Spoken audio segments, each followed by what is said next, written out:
Isang madilim at magaspang na panahon para sa mga baryong kasing lawak lamang ng isang palad sa lumang mapa. Sa gilid ng kagubatang hindi dinaraanan ng kahit na sinong matinong tao, naglalakad ang isang lalaking halatang ilang ulit nang nakipagsuntukan sa kapalaran at madalas na matalo.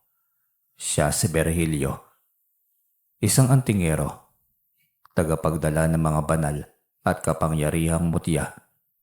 Pero mas kilala ngayon bilang lasinggerong palaboy ng norte. Ngunit sa likod ng amoy ng tuba sa kanyang hininga at ng yabag niyang minsan ay pasuray-suray, ay isang lihim na apoy na hindi kailanman mamatay. Ang paghahanap sa pinuno ng mga aswang na pumatay sa kanyang asawa at dalawang anak, isang gabi ng kabilugan ng buwan. Hindi yun ordinaryong pag-atake. Maraming pamilya ang napapaslang ng mga halimaw sa mga alamat.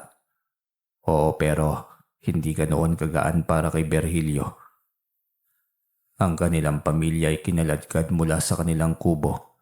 Halos walang tunog ang mga nilalang at nag-iwan ng isang ukit na simbolo sa pader. Isang tatsulok na may mata na nakasilip mula sa loob. Tandayan ng lider. Hindi basta aswang ang kumilos niyan. May Kapitan Del Barrio ang nagutos. Yan ang sabi ng isang matanda na nagbigay sa kanya ng huling anting-anting na pag-aari niya ngayon. Isang patay na mukhang tansong medalyon na nakasabit sa kanyang leeg. Simula nooy nagsimula na ang paglalakbay ni Virgilio at ang unang hakbang niya, ang baryo ng San Ponciano, pinakamalapit na pinaghihinalaan niyang ruta ng mga halimaw. Pagsapit niya sa baryo, ang unang sumasalubong sa kanya ay ang amoy ng nilulutong gulay at pinipigang tubo. Senyales na hindi mataas ang antas ng buhay doon, pero hindi rin nalulunod sa gutom. May ilang kubo ang may ilaw, may tumatahol na aso at may mga batang naghahabulan pa rin kahit palubog na ang araw. Ngunit higit sa lahat, may isang maliit na taberna sa gitna ng palengke. At sa tapat nito'y nakaukit ang simbolong dati na niyang nakita. Hindi ang tatsulok na may mata, kundi tatsulok lamang. Isang partial mark, isang piraso ng mas malaking sagisag. Naglalakad siya papunta roon. Hawak ang lumang bote ng lampanog na dala niya mula pa sa kabilang baryo. Nilapag niya ito sa mesa ng taberna kung saan may 5 kalalakihan ang nagiinuman. May bisita tayo, sabi ng isa sabay tingin sa gusgusing damit at pagod na mga mata ni Virgilio. Hindi ako bisita. Ako'y may hinahanap lamang. Hinahanap? Sino naman? Baka asawa mong nangaliwa. Tawanan ng mga lalaki. Umiling si Virgilio. Isang pinuno. Ang utak ng mga aswang.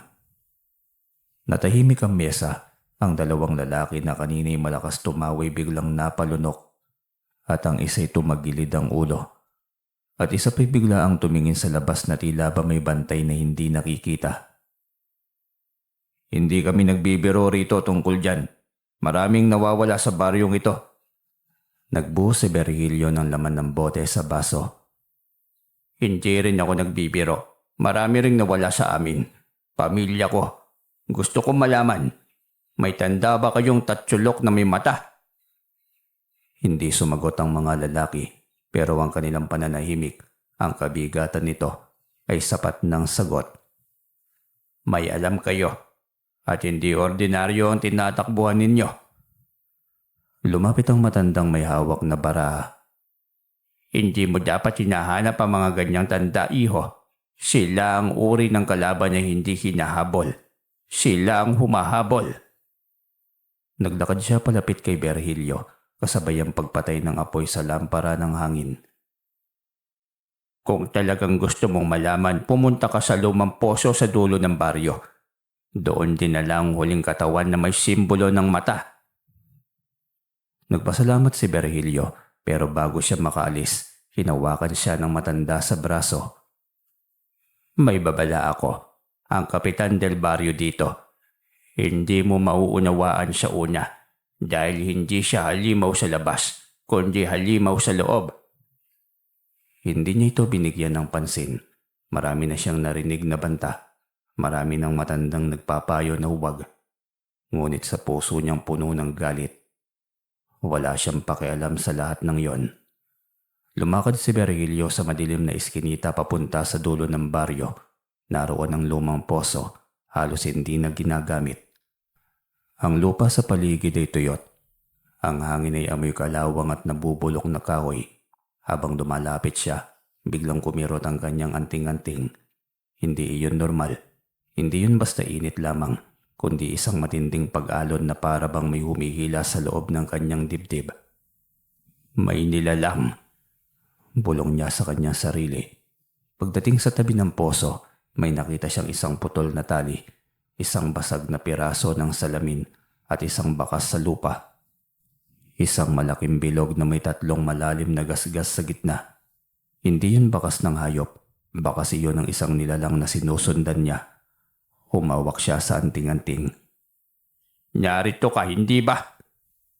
Isang boses na hindi boses tao ang biglang sumagot mula sa ilalim ng poso. "Malapit ka nang mamatay, antingero." Napatras si Virgilio. Sobrang lamig ng boses, parang pinagsamang huri ng uwak at bulong ng patay. "Humaharap ako, hindi ako umaatras." May isang aninong gumalaw sa kailaliman, mabagal, mabigat, at nang umangat ito'y halos madulas ang kamay niya sa kaba. Isang nilalang na may mahahabang daliri, putlang balat at mata na lumiliwanag sa dilim. Hindi ito ang pinuno, ito ay tagapagbantay lamang. "Kayo ang pumatay sa pamilya ko?" tanong niya. Hawak ang gulok sa tagiliran, ngunit tumawa lamang ang nilalang. Hindi nakakatuwa, hindi normal. "Hindi ako, pero kilala ko ang gumawa." "Sabihin mo kung sino." Umangat ang nilalang, lumabas sa poso at tumayo sa harapan niya. Mas mataas pa sa punong lagas. At sa isang iglap ay tumigil ang hangin. "Ang pumatay sa pamilya mo, ang hinahanap mong pinuno." Nakangiti ang nilalang, isang ngiting malademonyo. "Ay ang mismong Kapitan del Barrio na pinagtanungan mo kanina."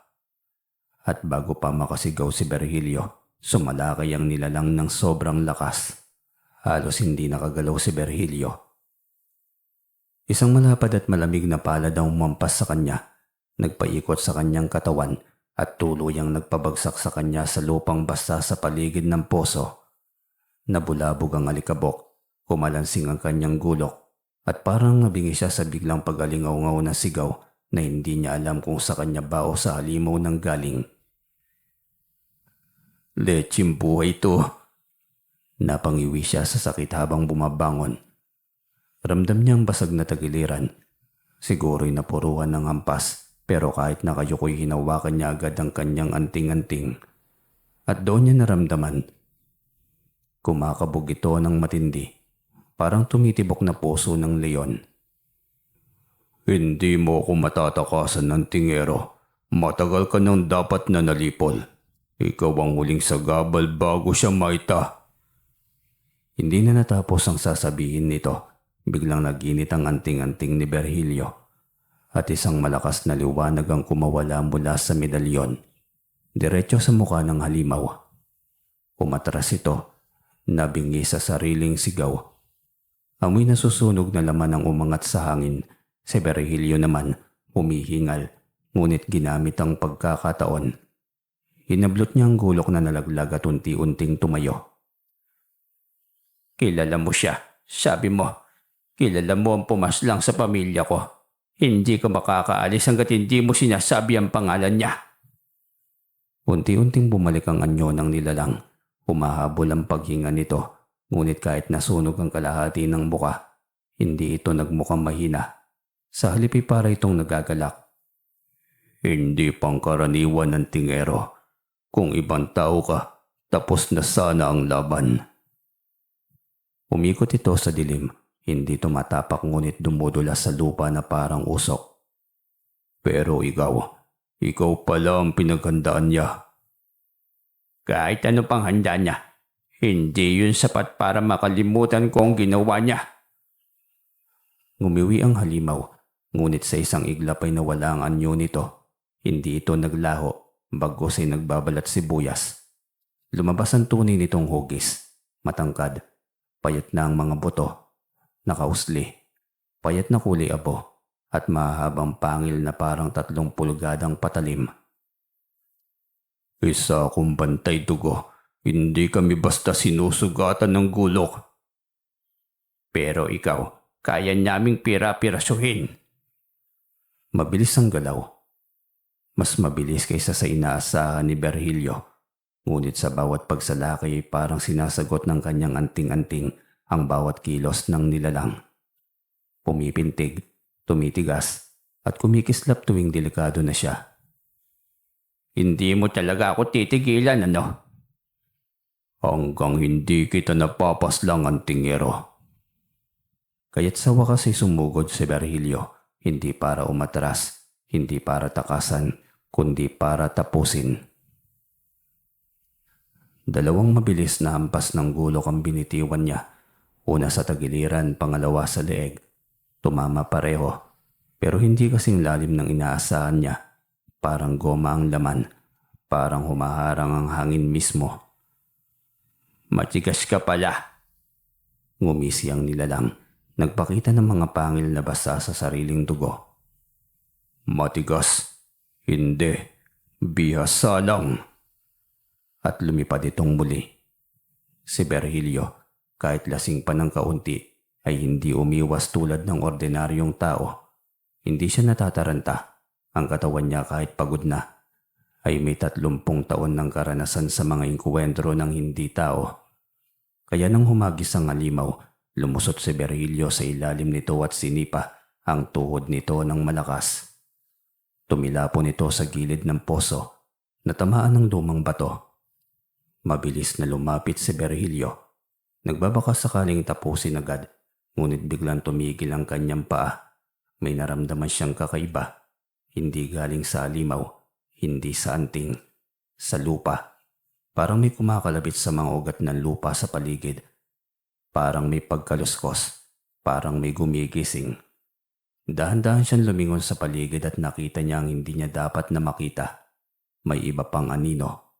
3, 4, 5. Nakatingin lamang sa kanila mula sa gilid ng kakahuyan.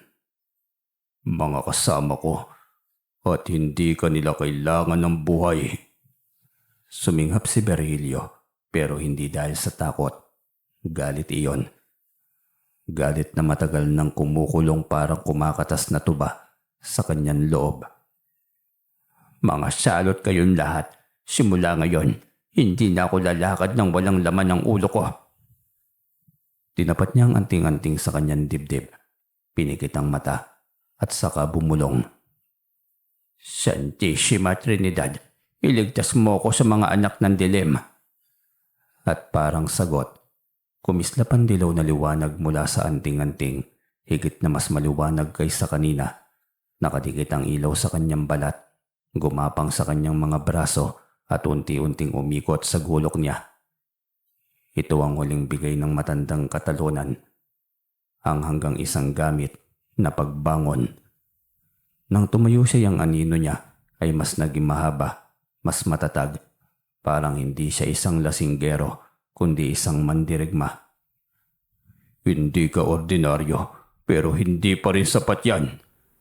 Di subukan mo. Muli silang nagbanggaan, mas matindi ngayon. Ang lupa sa paligid nila ay naghihiwa-hiwalay. Ang hangin ay nagputukan at ang poso ay umaalog na parang gagalaw anumang oras. Sa ikalawang pag-ikot ng kanilang laban, nagawa ni Virgilio ang hindi niya inaasahan.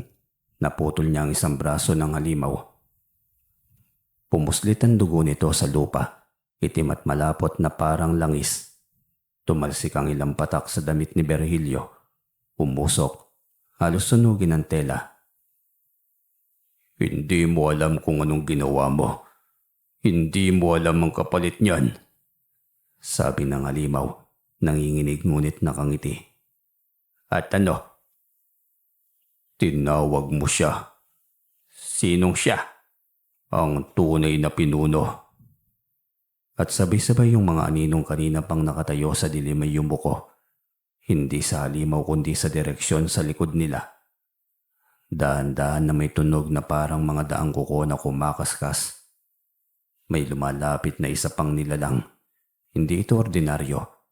Hindi ito kagaya ng bantay dugo. Mas mataas. Mas mabigat ang presensya. At nang makalapit ito'y tumigil ang puso ni Virgilio. Ang hugis, ang lakad, ang aninong may hawak na baston. Hindi maaari. Dahan-dahang lumabas ang liwanag sa mukha nito. Mukhang tao, mukhang kagalang-galang na tao. Ang Kapitan del Barrio ng San Ponciano na kanina lamang ay kasalo niya sa loob ng taberna. Na nakatingin sa kanya habang nagbubuhos siya ng lambanog.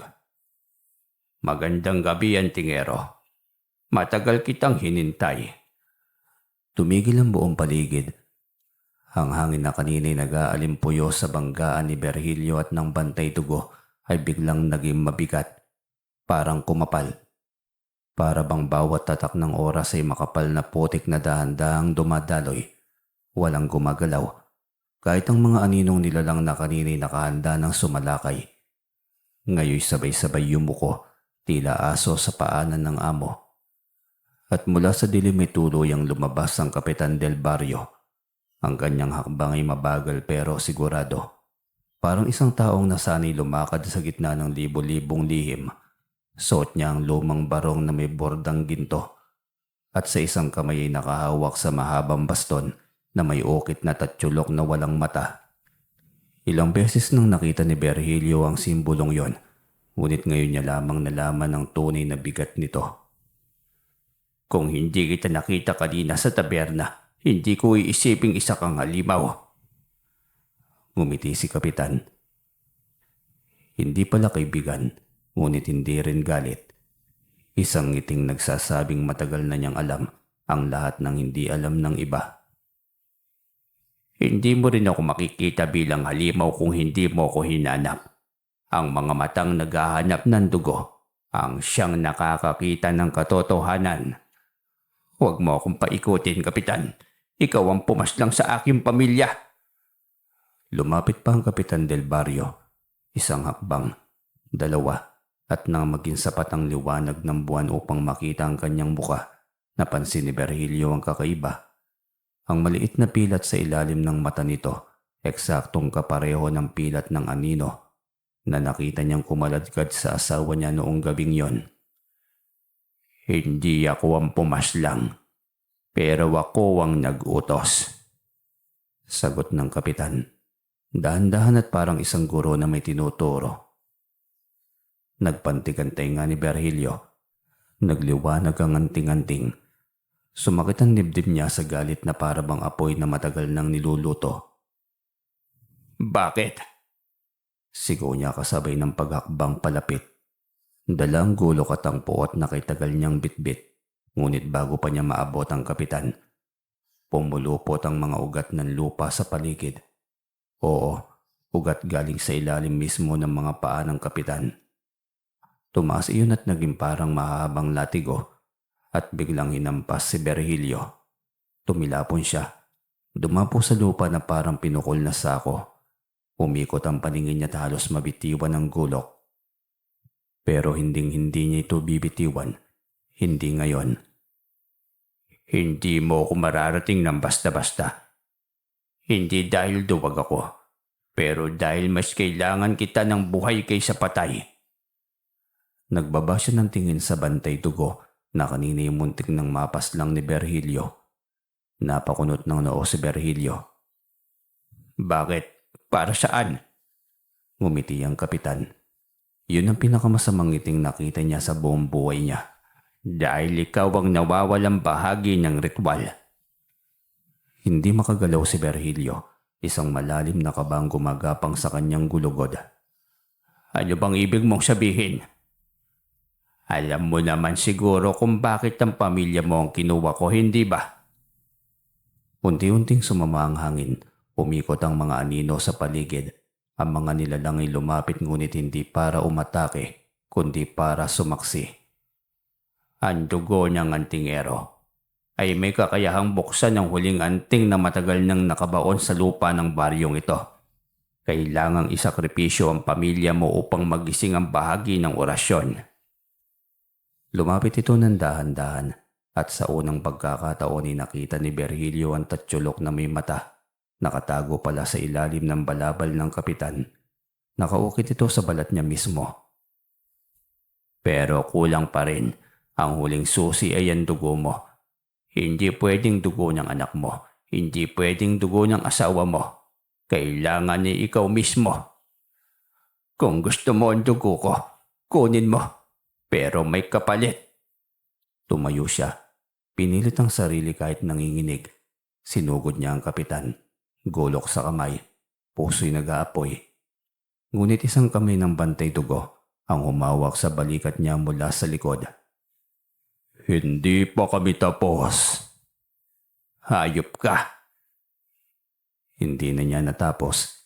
Inihagis siya ng bantay dugo na parang laruan. Bumangga siya sa lumang pader ng poso at muntik nang mawalan ng malay. Hindi mo mauunawaan, Virgilio.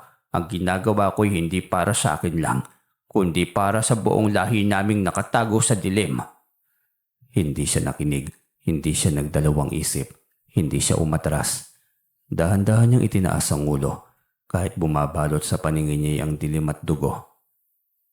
Para sa lahi niyo. Pamilya ko, lahi ko rin yon. At sa huling lakas na natira ay pinisil niya ang kanyang anting-anting. Bigla itong nagbago, tumigil ang tibok, nawala ang liwanag, at unti-unting nagdilim ang metal. Sinara ko niya ang anting mo. Hindi mo na ako kayang labanan mula ngayon.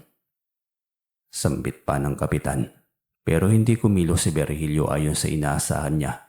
Hindi siya bumagsak. Hindi siya sumigaw, hindi siya nagmakaawa. Ngumiti siya, kahit duguan, kahit halos hindi makatayo. Hindi mo alam ang tungkol dito, Kapitan? Sambit ni Virgilio. Maraan niyang iniangat ang medalyon. Hindi ito ang huling anting-anting ko. At bago pa makasagot ang kapitan, bago makagalaw ang bantay dugo o ang mga anino, pumutok ang lupa. Literal, parang minahan na sumabog sa ilalim nila at mula sa usok, mula sa bitak ng lupa, may isang maliit na kahon na lumitaw. Kumikislap, pumipintig at nagpapalabas ng apoy ng lumang kamagong. Napakislot ang kapitan. Hindi, imposible, hindi mo dapat. Hinila ni Virgilio ang kahon at binuksan at doon ay tumambad ang ikalawang anting-anting. Hindi ordinaryo. Hindi balat, hindi metal. Isang anting-anting na may ukit na bilog na may dalawang guhit, simbolong mas luma kaysa sa mga asubang mismo, at nang hawakan niya ito, dumaloy ang kakaibang puwersa sa kanyang kamay, braso at dibdib. Ang hangin ay parang sinakal, ang lupa'y nagbigay ng daan, at si Virgilio, kanina'y halos pati na'y biglang nagliwanag. Hindi ako naging antingero para lamang gumanti. Bulong niya at tumingin sa kapitan. Tumingin ang kapitan na ngayon may takot na sa mga mata. Natuto ako para tapusin ang lahi niyo. At sa sandaling yon, ang tunay na labanan ay nagsimula na. Nag-alab ang buong paligid sa liwanag na nagmumula sa bagong anting-anting ni Virgilio. Hindi ito ordinaryong ningning, hindi parang apoy, hindi rin parang kidlat. Ang liwanag ay kulay ginto na may bahid ng dugo at tila ba gumagalaw ito na parang buhay. Parang may sariling hininga. Ang hangin na kanina'y mabigat ay biglang naglagablab at ang mga aninong nilalang ay napatras ng sabay-sabay. Hindi maaari. Iyan ay hindi dapat umiiral. Bulong ng Kapitan Del Barrio. Ang kanyang mukha'y hindi may pinta. Ngumiti si Virgilio.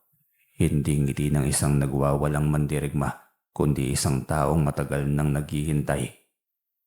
Sinabi ng matandang mangkukulam na may isang anting-anting ang tanging kayang lumamon sa anino ng iyong lahi. Akala ko alamat lamang pero ngayon, alam ko na ang totoo. Nag-ingay ang lupa. Ang mga ugat sa paligid na pilit na sumasalakay kay Virgilio. Ngayon ay natutunaw ang mga ito bago pa man makadikit sa kanyang balat at ang mga anino sa gilid ng kakahuyan ay naguunahan para magtago. Ang kanilang dating kampante at mabangis na postura ay napalitan ng takot na hindi nila maintindihan. Umuurong ang mga anino. Yung anting-anting na yan, yun lamang ang kinatatakutan namin noon pa man. Tanong ng Bantay Dugo at parang hindi makapaniwala. At bago pa matapos ang salita nito ay biglang sumugod si Virgilio. Hindi na siya kagaya kanina, hindi na mabagal, sugatan at lasing. Ang kilos niya ay parang alon na umaampas sa bato, mabilis at may dalang bigat. Isang hampas pa lamang ng gulok at ang Bantay Dugo ay napataras ng 6 na hakbang. Sumabog ang dugong itim mula sa sugat na hindi agad nito mahinangon. Anong nangyayari? Sambit ng halimaw. Ang mga matay puno na sindak. Tinignan ito ni Virgilio, malamig at matatag. Hindi na ako ang kanina. Hindi na tao. Binalikan ko ang pagiging mandirigma na matagal ko nang itinatanggi. At muling umarangkada ang laban. Mabilis ang tagpo, hindi halos masundan ng mata ang banggaan. Sa bawat palo ni Virgilio ay lumalabas ang pag-ugong ng lumang orasyon. Parang sinasalaysay ang kanyang layunin sa hangin. Lakas ng dilim. Wapusin. Lakas ng liwanag. Pangibabawin. Ang Bantay Dugo ay desperado na. Gumamit ng hindi pa niya nagagamit. Tumalon ito sa ere. Ibinuka ang bibig at lumabas ang isang mahabang dila na parang punyal. Dumiretso kay Virgilio. Pero huli na. Inampas ni Virgilio ang dila. Sabay hatak sa halimaw pababa. Sa isang iglap ay nalaslas niya ang leeg nito. Tumalsik ang ulo ng Bantay Dugo sa lupa. Gumulong-gulong habang ang katawan nito'y kumikislot. At 2 segundo lamang ay natuyo ang laman nito at naging abo. Tahimik ang buong paligid, ngunit ang katahimikan ay hindi kapayapaan, kundi bagyong naghahanda. Ngayon, tayo na, sabi ni Virgilio tumarap sa Kapitan Del Barrio. Mabilis ang sagot ng kapitan, hindi galit, hindi takot, kundi galit na natatakpan ng pagmamataas. Hindi ako ang bantay. Ako ang puno ng mga aninong ito. Ako ang nagmamay-ari ng lupaing ito. At ikaw ang dapat na naging susi, hindi ang kalaban. Tinapik ng kapitan ang baston sa lupa 3 beses at sa bawat pagkatok, nagbago ang anyo ng paligid. Ang puno sa paligid ay kumurba, tumangkad at umitim ang mga sanga. Ang lupa'y naging parang balat. Ang hangin ay nagkaroon ng amoy na mabaho, parang pinaghalong nabubulok na laman at sinunog na dahon. Ang kapitan, unti-unting nag-anyong halimaw. Lumaki ang mga braso nitong naging makunat. Lumabas ang mga pangil at ang baston na hawak niya ay naging mahaba at matulis na tungkod. Ngayon, makikita mo ang tunay na anyo ng pinuno ng mga aswang. At sumugod ito ng buong lakas. Nang nagbanggaan ng kanilang mga armas, ang gulok ni Virgilio at ang tungkod ng kapitan, sumabog ang liwanag at dilim sa ere. Ang impak ay nagyanig sa lupa. Halos bumagsak ang iilang puno. Ang mga bato sa poso ay nagkapira-piraso at ang hangin ay napuno ng alikabok. Ngunit hindi umatras si Virgilio. Mas tumindi pa ang hawak niya sa gulok. Hindi mo na ako kaya pang patrasin. Hindi mo na ako kaya pang takutin. Hindi ako natatakot. Dahil alam kong kahit paslangin mo ako. Bigla siyang umigot at umawi ng malaking alon ng dilim mula sa kanyang katawan. Umabot yon kay Virgilio na tinamaan at napaurong kahit paprotektado ng anting-anting. Hindi mo mabubura ang lahi namin. Habang mayroong takot, habang mayroong galit sa puso ng mga tao, ay naroon lamang kami. Kaya nga tatapusin na kita, sigaw pa ni Virgilio. At sa pangalawang pagkakataon ay tumawid siya sa pagitan nila. Mabilis, parang sinasagawa ng hangin. Itinaas niya ang gulok at nakatutok sa ulo ni Kapitan. Pero bago niya maibaba ang hampas ay nahawakan ng Kapitan ng kanyang pulso. Hindi ka sapat. Napahawak si Virgilio sa ulo. Parang may libong tinig na sumisigaw sa utak niya. Parang sinusubukan punitin ang kanyang kaluluwa. Isuko mo ang anting-anting. Isuko mo at mananatiling buo ang kaluluwa mo. Sa gitna ng sakit, dumugo ang ilong at tainga ni Virgilio. Ngunit hindi siya bumitaw. Hindi siya lumuhod. Nasa iyo na ang lahat, pati pamilya ko. Pero hindi ka magkakaroon ng kaluluwa ko. At sa huling lakas niya hinawakan niya ang anting-anting sa dibdib.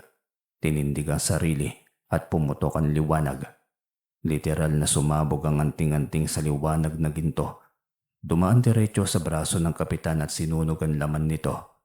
Nabitiwan ng kapitan si Virgilio at doon siya nagkamali. Tumayo si Virgilio, nanginginig, duguan pero may apoy sa kanyang mga mata. Kami ng pamilya ko ang kinuha mo at ako ang kukuha ng buhay mo. Sa isang iglap, sa isang sigaw, sa isang mabilis na puting guhit sa ere. At tumama ang gulok niya, hindi sa dibdib, hindi sa braso, kundi sa lalamunan ng kapitan. Napatras ang halimaw, napahawak sa sugat at bumagsak. Ngunit bago ito tuluyang sumuko, huminga ito ng malalim at nagsalita ng isang pangungusap na magpapahirap kay Virgilio. Hindi pa ako ang huli. At bago pa man makapagtanong si Virgilio, naging alabok na ang kapitan at ang katahimikan ay bumagsak na parang bangkay.